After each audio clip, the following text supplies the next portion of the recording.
What is Ramzan holidays? Muslims believe that Ramzan is the month when the first verses of the Quran were revealed to the Holy Prophet Muhammad sallallahu alaihi wasallam more than 1400 years ago.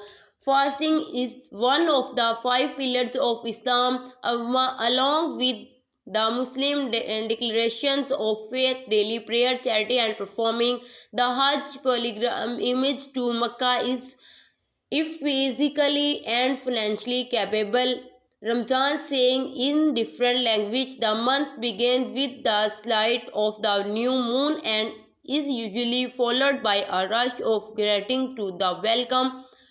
The new month various Muslim majority nation has personalized gatherings in their native language. In among the most common saying are Ramzanul Mubarak and Ramzan Kareem.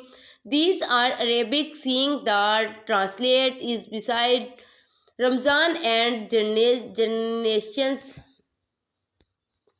Ramzan greetings are not limited to speak language. Urooj Islamic Studio.